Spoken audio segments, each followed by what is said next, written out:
Señor y Padre Celestial, te damos gracias por esta mañana, porque nos permites, Señor, venir a adorarte en comunidad, porque esto, si bien es una responsabilidad de cada cristiano, también es un privilegio de cada cristiano, Señor, porque estamos convencidos de que aquí estás tú, Señor, donde están dos o tres reunidos en el nombre de Cristo Jesús, ahí estás tú, Señor.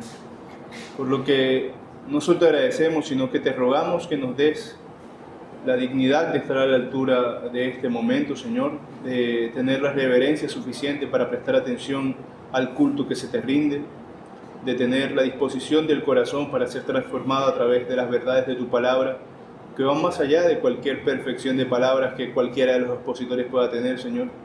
Tu palabra es viva y eficaz, contiene tu voluntad, Señor, para nosotros y por lo tanto es útil para transformarnos desde adentro, Señor, para trastornar nuestras vidas y edificarnos, consolarnos y darnos en todo cuanto necesitamos en nuestras mentes y en nuestros afectos. Te damos gracias por ello, Señor. Te pedimos que seamos nosotros edificados y tú glorificado en medio de este servicio y de esta escuela. En el nombre del Padre, del Hijo y del Espíritu Santo. Amén. Bueno, hermanos, hoy seguimos con el estudio de capítulo por capítulo del segundo libro de Samuel, en nuestra serie de estudios introductorios a las Escrituras. Para hoy nos toca los capítulos 11 y 12. Y hasta este libro es relativamente sencillo de estudiar, porque al ser un libro completamente histórico podemos separarlo de la manera en como lo hemos ido separando por actos claros. Y al ser un libro histórico que además tiene una suerte de libro biográfico también, en el primer libro algo así como de Samuel, de Saúl, pero particularmente de David, y ahora en este segundo libro específicamente de David, también nos ayuda a ver bien a través de la vida de un solo individuo, aunque se hablará de otros, pero la vida de un solo individuo y cómo Dios se muestra en esa vida, cómo Dios a través de un hombre, igual que cualquier otro hombre, pero sin ninguna duda, más notable que la mayoría de los hombres, se glorifica a sí mismo. Entonces, hasta este punto, de ese hombre del que hablamos, que por supuesto es el rey David, hemos visto cómo el relato nos ha presentado a David de una forma bastante favorable, desde mostrarnos su fuerza, su valentía, su celo por el Señor, hasta decirnos una de los adjetivos, de los halagos más grandes que se le pudo haber dicho a alguien en la historia probablemente, que es que David tenía el corazón conforme al corazón de Dios, era un varón conforme al corazón de Dios. Se nos ha presentado a David favorablemente. Vimos cómo fue establecido su nombre, su reino, quiero decir su autoridad, fue establecida progresivamente de una forma mística por la providencia divina, que él no tuvo que tomar su reino por traición, por sangre, por urdir planes en lo secreto, ¿no? Él estaba convencido de que recibiría la promesa que se le había dado, de que sería rey de Israel, por lo tanto, obtuvo ese reinado limpiamente. Había obtenido recientemente la promesa de una casa eterna, una casa que sería perpetua, una casa, quiero decir, una descendencia que reinaría sobre Israel perpetuamente, que seguramente es una promesa que cualquier rey de este mundo quisiera escuchar. Por ejemplo, los faraones hacían las grandes tumbas, las pirámides, para ser recordados para siempre. Bueno, y los recordamos hasta hoy. Pero esas pirámides se acabarán también, un día. Pero el trono de David no, porque se le prometió que iba a ser establecido para siempre, y sabemos en quién se estableció para siempre, en Cristo, y esperamos su instauración plena. Entonces, hasta este momento, todo lo que se nos presenta de David es un ejemplo absolutamente a seguir. Y por eso, lo que veremos en estos capítulos de hoy resulta más impactante, por el contraste de este hombre que es un hombre conforme al corazón de Dios, pero cae en un pecado tan grande como la admiración que producía su vida. Nos introduce el relato que estudiaremos hoy al pecado de David, pero no nos introduce a él como si fuera un accidente, sino que lo presenta así como él llegó a tener todo lo que tenía, sin haber hecho mucho. Hacía algo, por supuesto, cuando escuchó el llamado, cuando escuchó a Goliat blasfemando, peleó, se jugó su vida, o sea, le hacía cosas. No era inactivo, era un hombre diligente, pero no hacía mucho más allá de lo que sus fuerzas le permitían, y aún así obtenía victorias mucho más grandes de los que él hubiera podido tener solo. Entonces, ¿qué es lo que hacía él fundamentalmente? Obedecer. Su gran logro era ser un hombre que, con todo lo valiente que era, que con todo lo apasionado que era un hombre que esperaba pacientemente ver cuál habría de ser la voluntad de Dios e ir actuando conforme a esa voluntad de Dios, conforme se le va presentando. ¿Y cómo se presenta la voluntad de Dios? No se presenta necesariamente con rayos y luces en los cielos, sino con los acontecimientos de la vida cotidiana, porque Dios es Dios del universo, de la historia. Entonces David, viendo cómo acontecían las cosas, obraba de la mejor manera que podía en cada momento que debía. Así que esto, así como él no obtuvo nada por sus manos realmente, lo que hace directamente por sus manos, lo que hace cuando no toma en cuenta el poder de Dios y la mirada fija de Dios sobre todos nosotros, obtiene totalmente lo contrario. En vez de construir algo, en vez de ganar algo, pues causa destrucción en su reino, en su imagen, por supuesto, en su vida espiritual. Pero dado que David funciona en Israel como la representación del pueblo ante Dios, esto trae mal también a su reino, no solamente a él.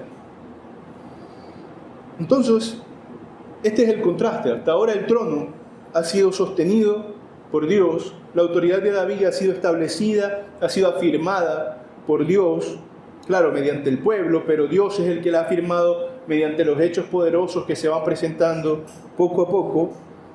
Pero ahora el reino se fractura ya no por Dios, sino por la caída de David. Claro que eso, por supuesto, no invalida las promesas, ¿no? Por eso es que la promesa de David permanece, pero sí tiene ciertas consecuencias inmediatas. Para David, esto tendría que ser incluso más doloroso, porque su caída no viene por ningún enemigo que no sea él mismo, sino por él mismo. En el capítulo 11, que es uno de los capítulos que estudiaremos hoy, se inicia con la siguiente frase. Ya leo para ustedes. Aconteció el año siguiente, en el tiempo que salen los reyes a la guerra, que pues yo no soy un hombre de guerra, ni soy rey, no sabía exactamente cuál, pero dicen los historiadores que es en primavera que salen a la guerra, probablemente porque tienen las condiciones climáticas más adecuadas para prolongarla. Dice que David, en el tiempo que suelen salir los reyes a la guerra, envió a Joab. Es decir, en el tiempo en que los reyes suelen salir a la guerra, y no necesariamente significa que David emprendió alguna campaña de guerra, sino que si habitualmente los reinos suelen ir a la guerra en esa época, probablemente en esa época se reciben ataques. Por lo tanto, en esa época se despliegan ejércitos, sea lo que fuere que pasara allí. Pero lo interesante es que este rey vio mejor, más cómodo, no ir a la guerra. Mandó a Joab. Joab, sabemos de capítulos anteriores que es uno de los generales de David, el general más importante del ejército de David. Entonces no se trata de que dejara la guerra en malas manos, ¿no?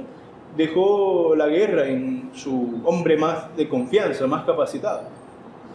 Pero si hay una cosa particular que distingue, que ha distinguido en lo que venimos estudiando de todos los libros de las Escrituras, desde Génesis hasta ahora, ya llevamos varios, y hemos visto varias situaciones similares, en donde hay guerras, en donde hay confrontaciones, en donde está el pueblo de Dios versus algún enemigo del cual hay que defenderse, y los varones de Dios, los líderes que se nos presentan a lo largo de las Escrituras, suelen ir a las guerras.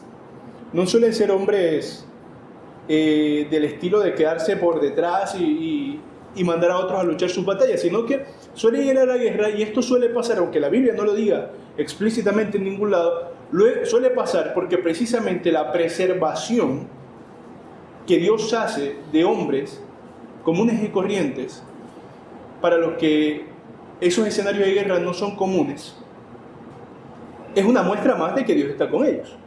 Por ejemplo, que el pueblo de Israel en el desierto prevaleciera ante tantas guerras, encabezados por Moisés y posteriormente por el más grande general de la época del desierto, que fue Josué.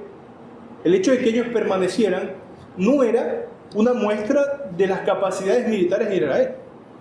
Israel era una población, que se dedicaba a la ganadería, a la agricultura, según nos cuenta el mismo Éxodo, en la época de esclavitud en Egipto, construían bloques, o sea, eran obreros, no eran guerreros. Entonces el hecho de que sobrevivieran en las guerras, de que sus líderes fueran, de que Moisés fuera, de que el pueblo prevaleciera mediante Moisés, tenía las manos levantadas, pero cuando se caían el pueblo no prevalecía. Es decir, Dios mostraba a través de hombres específicos cómo el estar con ellos era la garantía de su poder. Y ya Dios había mostrado que estaba con David. David era el imperio de Dios en la tierra. Recuerden que ellos no tenían a Dios por rey. Ellos habían decidido tener un hombre por rey. Bueno, ya tenían un hombre por rey, pero este hombre no era sino un súbdito del verdadero rey, de Dios, que decidió no ir a la guerra. Decidió no representar a Jehová, que es uno de los títulos que se les da a Jehová, por cierto, Jehová de los ejércitos. Decidió no ir a representar en la guerra, y ahí empieza. Cuando David, quizás disfrutando de los beneficios del poder, del estatus de ser rey, piensa que está bien quedarse, que está bien no cumplir con la labor que él tiene como rey de Israel. Entonces aconteció que cuando los reyes iban a la guerra, en lugar de ir como rey de Israel a representar a su pueblo en la guerra, él se quedó en su reino, en su castillo, en su trono, en donde fuese que viviera. Entonces todavía acá, por supuesto, no hay ningún pecado visible. Nosotros hacemos esto en retrospectiva, sabemos lo que pasará. Pero el pecado, la consecución del pecado, ustedes saben que para llegar a ser algo pecado pasa por varios procesos. Por ejemplo, y ya lo veremos ahorita en el ejemplo particular, pero cuando yo tengo o viene a mí una idea pecaminosa, en sí mismo yo no estoy pecando. Yo peco cuando esa idea toma rienda de mi corazón, y aún antes de ejecutarla, cuando la idea toma rienda de mi corazón, ya yo estoy pecando. Recuerden lo que le dijo el mismo Dios a Caín. He aquí, el pecado está a la puerta, pero tú te enseñorearás de él. No hay hombre inocente por eso, porque el pecado no se hace culpa, sino hasta que se comete. La cosa pecaminosa lo es cuando se comete. Pecado, sabemos bien que en alguna de las acepciones que se suele decir, significa errar al blanco. No, tú erras cuando lanzas. Antes de lanzar no erras. Entonces, aunque en sí mismo esto no hay ningún pecado, hay otra parte también del pecado, antes incluso de que venga a la mente mi pecado. Ya sabemos, el pecado del adulterio, por lo que no recuerdan bien los capítulos, lo que va a pasar con David es que adultera. Pero aún no había pecado. Aún tampoco había tenido la concupiscencia, el deseo de pecar. Todavía no había pasado. Pero el pecado también toma ocasión de no hacer lo que debe hacerse. El pecado, por ejemplo, de la pereza toma ocasión de darme la licencia de postergar mis responsabilidades de vez en cuando. Y adquiriendo este acto repetitivo, se volverá en mí el postergar mis responsabilidades un hábito. Y ese hábito degenerará en que me vuelva un perezoso. Entonces, en sí mismas las cosas no vienen enseguida. Nadie puede decir que peca, se me resbaló, de repente pasó. No, el pecado siempre avisa. Avisa incluso desde antes de la tentación. Avisa cuando me introduzco en situaciones en las que no debería introducirme. Cuando, por ejemplo, pienso que me es lícito faltar unos 2 o 3 domingos a la iglesia. No pasa nada. Por razones triviales, quiero decir, ¿no?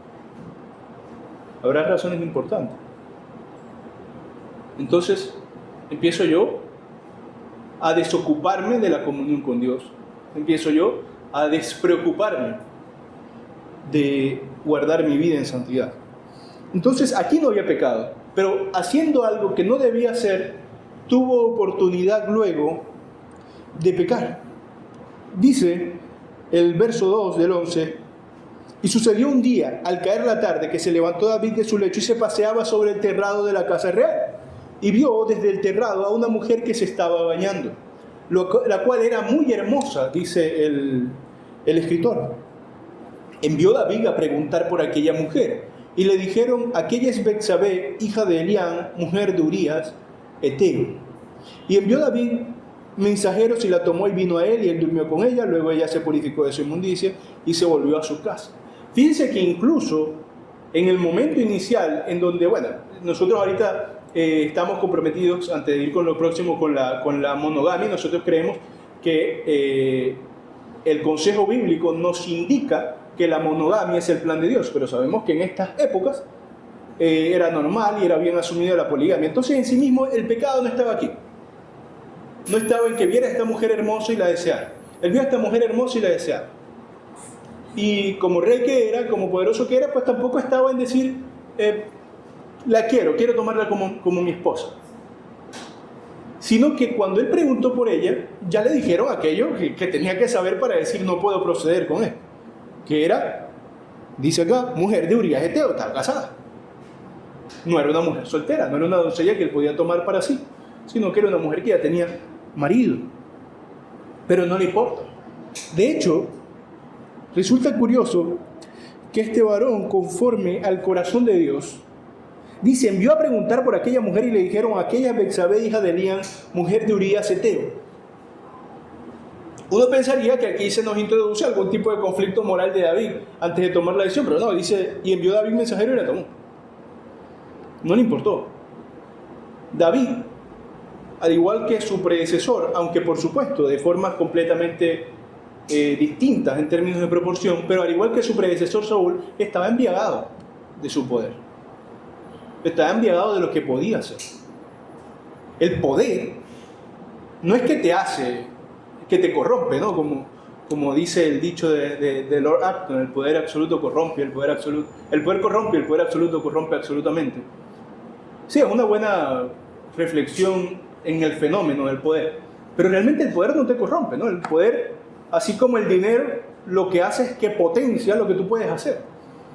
Dice Tomás de Aquino que el que es liberal, el que es dadivoso, el que le gusta regalar, lo es siendo pobre y siendo rico. Pero rico regala más, ¿no? Rico tiene más dinero para dar, pobre tiene menos. Entonces se potencia, con lo que tú tienes, se potencia lo que tú eres. Entonces no es que David acá de repente el poder engendró a la lujuria y por eso hizo lo que hizo. No, David era un hombre pecador como nosotros. Un hombre que, aunque es pecador y aunque nosotros somos pecadores, podemos ejercitarnos en la piedad y huir del pecado. Dice Santiago, ¿no? Resistid al diablo y él huirá de vosotros, que es, bueno, una especie de analogía, de metáfora del pecado en general. El pecado no es que no se te, o mejor dicho, el pecado no es que no se asoma a tu puerta, es que no has de abrirle, es que debes resistir. Y David pudo haber hecho muchas cosas para resistir. Decir, bueno, será como que se acompaña un ejército a la guerra. Pudo haber hecho muchas cosas, pero no lo hizo. David hizo primero algo que no debió hacer: quedarse. El haber hecho algo que no debió hacer le dio ocasión de haber deseado algo que no debió desear. Y cuando supo que eso que deseaba no debía desearlo, que era la mujer de otro, aún así decidió ejecutarlo. El predicador del que se nos habla en Eclesiastés, una de las cosas que yo siempre recuerdo del libro del Eclesiastés, que sabemos por cierto que el predicador es Salomón, un hombre muy virtuoso en algunas cosas, pero que llevó una vida muy licenciosa también. Bueno, en uno de los textos que me parecen más relevantes de su libro, y creo que está al final, ya casi, dice algo como: yo no le negué, o no me negué nada, no le negué nada a mis ojos que desearan. Cualquier cosa que vi y quise, la tomé y la tuve. Esto es algo completamente humano, que lo único que puede refrenarlo, el saber que no debemos tomar todo lo que deseamos, es entrenarse en la virtud, que es algo con lo cual nacemos. El niño, todo lo que desea lo quiere tomar. Y con el tiempo aprende que ni le conviene tomar todo lo que le desea, ni aunque le convenga en algunas ocasiones puede tomar todo lo que desea. La vida tiene límites, por muchas razones. Pero David vio, deseó, tomó, ejecutó el pecado, y no solo eso, sino que, si ustedes recuerdan, encubrió el pecado. Porque David pensó que iba a acostarse con esa mujer que ya tenía esposo. Es decir, por cierto, noten que aquí David lo único que quiere es satisfacer su deseo sexual, nada más. Él no tomó una nueva esposa, no podía, porque estaba casado. Él solo quiso acostarse con ella y listo. Sabemos que después la desposa, pero ¿por qué la desposa?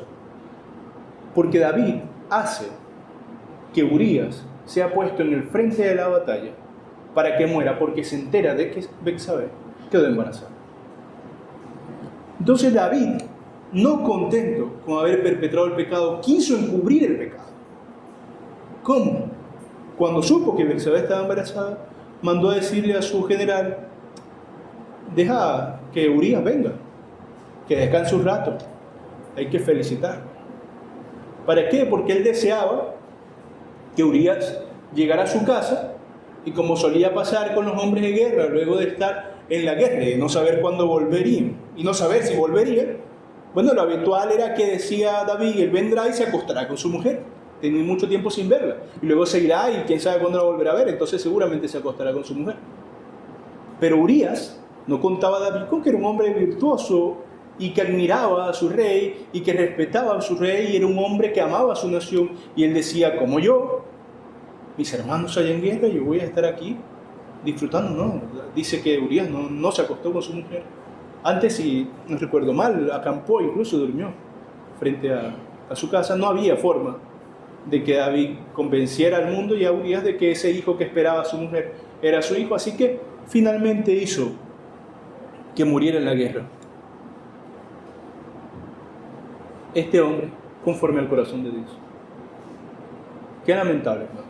Nosotros vemos acá no solamente la historia de David, por supuesto, y los ejemplos prácticos de un pecado que es desagradable, el adulterio, sino la gran advertencia que se le hizo a Caín: y aquí el pecado está a la puerta. El pecado está a la puerta, el pecado está detrás de ti, el pecado te acecha. Pero no se imagina, hermano, el pecado como una cosa etérea o como un ser individual. El pecado en sí no es nada, ¿no? El pecado le llamamos a una cosa concreta, a la desobediencia. Es decir, ¿de dónde viene el pecado? El pecado viene del corazón.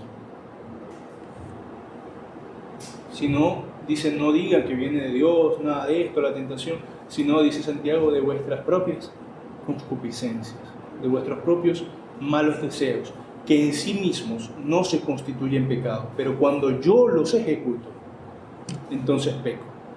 Y aquí el pecado está a la puerta, pero tú te enseñorearás de él, le decía el Señor a Caín. Y aquí lo vemos en David, el hombre conforme al corazón de Dios.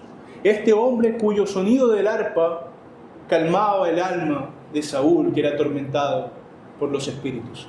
Este hombre que al escuchar que un gigante de más de 2 metros blasfemaba contra Dios, no temió ir a guerra contra él, solo, sin armadura, porque no podía cargarla, era un hombre sin mucha fuerza física, con una honda y unas piedras.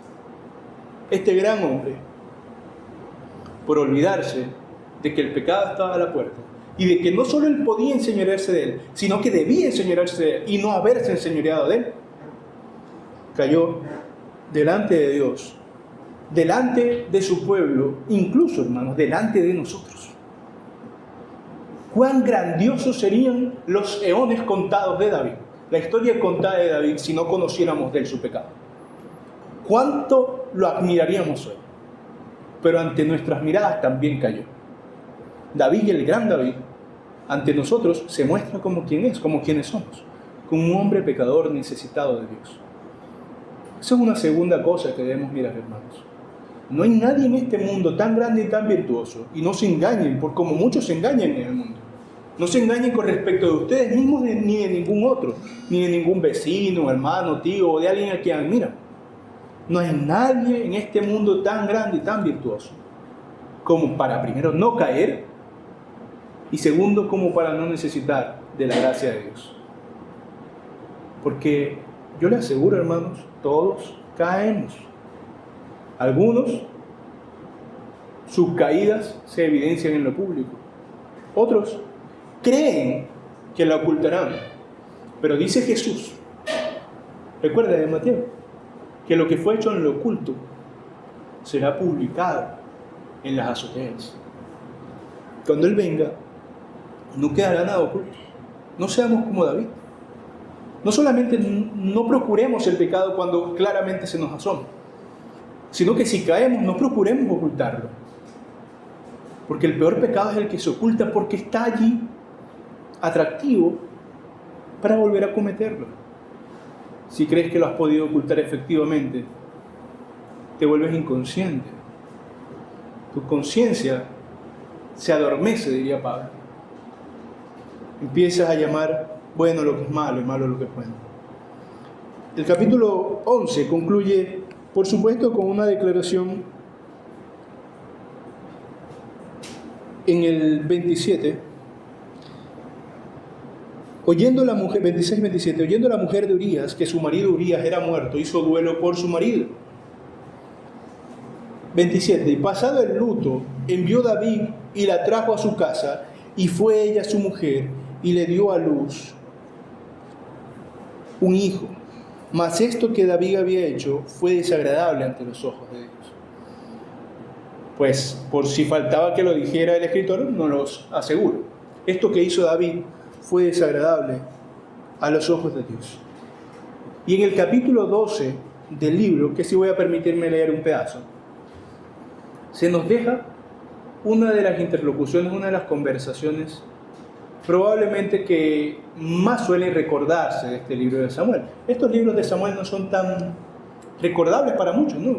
En general los libros históricos no son tan memorables por sus formas narrativas, pero con algunos otros pequeños relatos, como el de Goliat, por ejemplo, es bastante memorable del libro. En el segundo libro de Samuel, capítulo 12, dice así: Jehová envió a Natán a David, y viniendo a él le dijo, bueno, recuerden, Natán un profeta, David el rey, pero los profetas hablan de parte de Dios, incluso le hablan a los reyes, así que era normal que Natán entrara cualquier día al trono y dijera, ¿qué más, David? ¿Cómo estás? Quiero hablar contigo. Y Natán le echa un cuento. Le dice a David, había dos hombres en una ciudad, el uno rico y el otro pobre.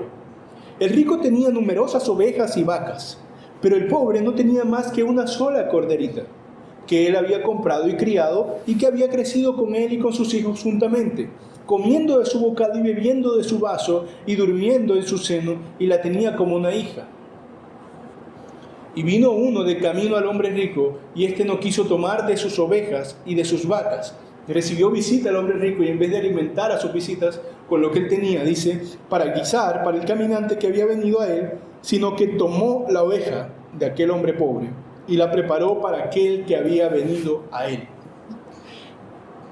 Como siempre en las escrituras y en las metáforas, en las parábolas, como les solemos llamar, nosotros debemos ver más allá de lo evidente. Aquí no se está haciendo alguna especie de elevación del animal ante el humano. De hecho, aquí lo que importa es el corazón del humano. No importa tanto la cabrita, importaba que este hombre tenía la cabrita como su hijo. Hasta ahora David pensaba que le estaban hablando de una cabrita. Lo que importa es que este hombre estaba siendo destruido por aquel hombre rico, simplemente porque podía. Y David, que era un hombre entre todo virtuoso, de una moral clara, de una idea de la ética clara y fuerte, obviamente se dio cuenta de que esto estaba mal y dice, entonces se encendió el furor de David en gran manera contra aquel hombre rico, y le dijo a Natán, vive Jehová, que el que tal cosa hizo es digno de muerte, y debe pagar la cordera con 4 tantos porque hizo tal cosa y no tuvo misericordia. Entonces dijo Natán a David, como un giro de alguna película dramática, tú eres aquel hombre. Así ha dicho Jehová, Dios de Israel, yo te ungí por rey sobre Israel, te libré de la mano de Saúl, te di la casa de tu Señor y las mujeres de tu Señor en tu seno, además te di la casa de Israel y de Judá, y si esto fuera poco, te habría añadido mucho más. ¿Por qué, pues, tuviste en poco la palabra de Jehová haciendo lo malo delante de sus ojos? A Urías Eteo heriste espada.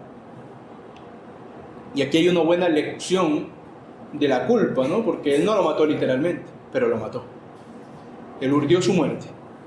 Y tomaste por mujer a su mujer, y a él lo mataste con la espada de los hijos de Amón. No solo hiciste que lo mataran, lo mataste como un perro. Tú preferiste que lo mataran tus enemigos, los enemigos de tu pueblo. Por lo cual ahora no se apartará jamás de tu casa la espada. Por cuanto me menospreciaste y tomaste la mujer de Urías Eteo para que fuese tu mujer. Los que estén familiarizados con el resto de la historia del reinado de Israel, hasta por supuesto la época del Señor Jesús, la época del segundo templo, se darán cuenta que Israel, después de Salomón, no tuvo paz, nunca jamás. Se peleaban entre ellos mismos, eran atacados continuamente, fueron destruidos y dispersados. Cuando medio podían volver, eran azotados otra vez. Construyeron el segundo templo, por misericordia de Dios, el cual era el que estaba en la época de Jesús, por cierto. En la época de Jesús ya no había reino de Israel. Quien gobernaba supuestamente sobre los judíos era un tipo que ni siquiera era judío, era edomita, Herodes el tetrarca. El trono de David había desaparecido. Pero ¿quién era el rey? Si era perpetuo.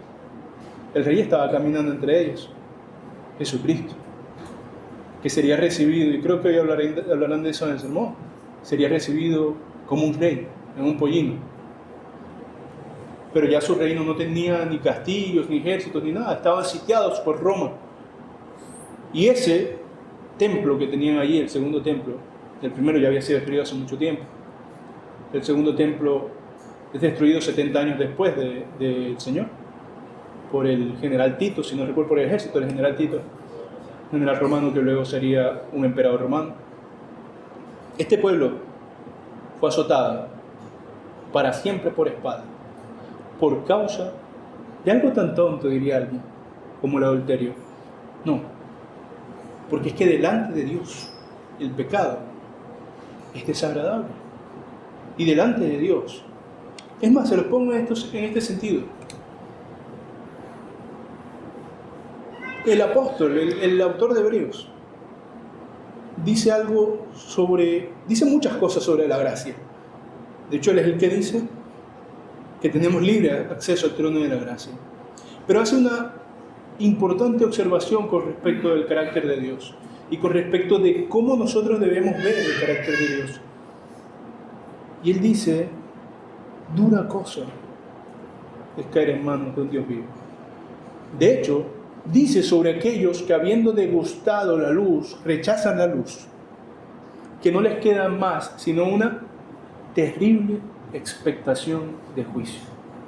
Estas palabras no son al azar, no simplemente cumplen un fin retórico, sino que pues las palabras son lo que son. Las palabras buscan transmitir una idea. Y la mejor idea que podría uno transmitir con respecto de cómo son los juicios de Dios es terrible, horrorosos.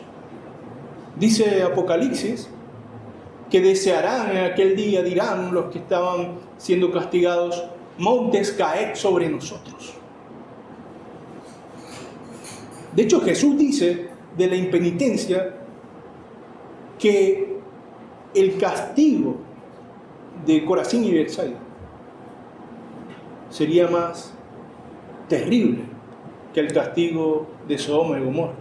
El castigo de Sodoma y Gomorra, para que recuerden, fue la incineración total.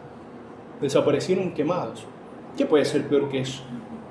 Bueno, cualquier cosa que pase en nuestros cuerpos, por muy dolorosa que sea, es temporal, es finita.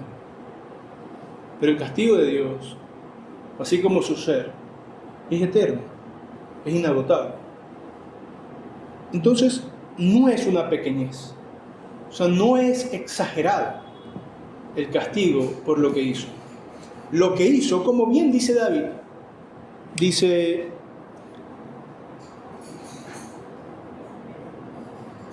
que el que tal hizo es digno de muerte. Lo que David hizo verdaderamente es digno de muerte. Sin embargo, Jehová, fiel a su promesa, no lo destruyó allí. Y sin embargo, tampoco lo desamparó completamente. No vemos después de esto que David pase a ser algún tipo de hombre rechazado por Dios. No, Dios sigue estando con David, pero no lo libra del castigo que merece su pecado. Entonces, con esas palabras de Natán, tú eres aquel hombre, se le muestra al rey que él está bajo la palabra de Dios también, que él no está por sobre las cosas de los hombres, que él no está por sobre la ley de Dios. Y lo más sorprendente del asunto es que David lo sabía. David es el que trae el arca del pacto otra vez a Jerusalén para que Dios sea el centro de la adoración en la vida del reino, pero aún así se dejó cegar por la lujuria. ¿Y quién dice la lujuria? En realidad puede mencionar cualquier otro pecado. Dice el 11: así ha dicho Jehová, he aquí yo haré levantar el mal sobre ti y de tu misma casa, y tomaré tus mujeres delante de tus ojos, y las daré a tu prójimo, el cual yacerá con tus mujeres a la vista del sol. Porque tú lo hiciste en secreto, mas yo haré esto delante de todo Israel a pleno sol. Porque Jehová no se oculta. Entonces dijo David a Natán, algo parecido a lo que le dijo Elías a Samuel cuando Samuel le dijo que él y su familia eran rechazados. Y bueno, Jehová es. Aquí dijo David a Natán, pequé contra Jehová. No dijo más. Y Natán dijo a David, también Jehová ha remitido tu pecado, no morirás. Vemos el otro lado del furor de Dios. Dios, dice el autor de Hebreos, y es terrible en sus juicios, es fuego consumidor, dice el autor de Hebreos también. Pero hay algo que también es Dios, que nos recuerda, por ejemplo, el apóstol Juan, que suele ser, por supuesto, abusado, pero no tiene que, por esos abusos, ser olvidado. Dios es amor. ¿Qué es el amor? ¿Qué es el amor? El amor, dicen los autores clásicos, que es el desear el bien a otro. Muchas veces, dicen las Escrituras, y entre ellos Jeremías o Ezequiel, siempre lo olvido, dice, vivo yo, que no quiero la muerte del impío. El Señor no se complace en el sentido que podamos imaginar complacerse en el castigo del impío. O sea, no es que le haga feliz, como si fuera algún tipo de genio malvado. Dios se complace en el sentido de la justicia, sí. En el castigo del impío, por supuesto, porque Dios es justo, es santo. Pero Dios desea el bien para sus criaturas. La diferencia, que hace toda la diferencia, entre David, nosotros o cualquier otro cristiano y un impío que incurra en el mismo pecado no está en la calidad de persona que es, ni en la posibilidad que tendrá de sortear ese mismo pecado en el futuro, bueno, para tratar de no hacerlo, no. Sino en esto que le dijo Natán a David. Esto resume para nosotros la centralidad de lo que el Evangelio significa en nuestras vidas. ¿Pequé contra Jehová? Sí, todos. Y eso merece la muerte. También Jehová ha remitido tu pecado. No morirás. Eso es lo que nos dice Jesús a nosotros. Eso es lo que le dijo a Jesús, en otras palabras, a la mujer samaritana. Cuando estaba en el pozo y le dice que le daría de beber. Y dice, ¿cómo? Si tú no tienes cántaro, no puedes recoger acá. Y Jesús le recuerda, si tú supieras, o le avisa, si tú supieras, ¿quién te habla? Me pedirías de beber y yo te daría. Y no tendrías sed jamás. El agua que nos da Jesús no desaparece el hecho de lo que somos. Por ejemplo, sedientos, que nos desgastamos, que necesitamos. Lo que desaparece es el efecto de lo que somos. El hombre es culpable de su pecado y el hombre merece la muerte por su pecado. David. Pero claro, no estudiamos esto solo por David. Nosotros estudiamos la Biblia no solamente como un acceso a la historia, sino como la voz de Dios hablándonos. David merecía la muerte. Nosotros la merecemos. Pero esto, que era para David un consuelo, para nosotros lo es hoy también. Cada vez que sepamos que nos encontremos en pecado, vayamos a Dios. Digamos, Señor, he pecado contra ti. Yo les aseguro que sin necesidad de una voz audible, pero en los cielos resonará, pero tu pecado ha sido remitido. No morirás. ¿Sabes por qué no morirás? Porque los inmortales no mueren. Y dice Pablo, y ya no vivo yo, mas vive Cristo en mí. Yo no vivo ya por mi vida. Mi vida es la vida de Cristo. Y si la vida de Cristo es inagotable, mi vida es inagotable. Si Cristo venció la muerte, yo vencí la muerte. Si Cristo ha resucitado, yo resucitaré. Si Cristo permanecerá para siempre, entonces yo permaneceré para siempre. David estaba acá de haber sido el gran, poderoso rey David, a la par de todos los hombres. Teniendo el filo de la espada en su cuello, necesitó que Dios se acercara y le dijera, les recordara lo que ya sabía, pero quizás por haber vivido una vida virtuosa, quizás por haber sido un hombre tan excelente en términos humanos, pensó que era inmune al pecado y necesitó caer estrepitosamente para que el Señor le dijera, sí, mereces la muerte. Incluso antes de hacer esto ya merecías la muerte, porque eres un hombre pecador como los otros. Pero tu pecado ha sido remitido, no morirás. Dice el 14 más, por cuanto con este asunto hiciste blasfemar a los enemigos de Jehová, el Hijo que te ha nacido ciertamente morirá. Y yo creo que no puede haber ningún castigo más grande para un padre que le digan, ha muerto tu hijo, morirá tu hijo. Y sabemos lo que pasa, ¿no? David ayuna y no come y no duerme. Le pide al Señor, Señor, haz algo, no lo mates. Dando patadas de ahogado, porque él sabía que si Dios ha dicho, así será. Pero cuando finalmente muere, dice el texto que él, bueno, se le lava la cara y se va. Y todos extrañados dicen, este hombre, ¿qué le pasa? Con su hijo vivo ayunaba y su hijo muerto, ¿está bien? Y David nos dice otro texto memorable del libro de Samuel. David dice, él ya se ha ido, él ya no vendrá a mí, pero yo iré a él.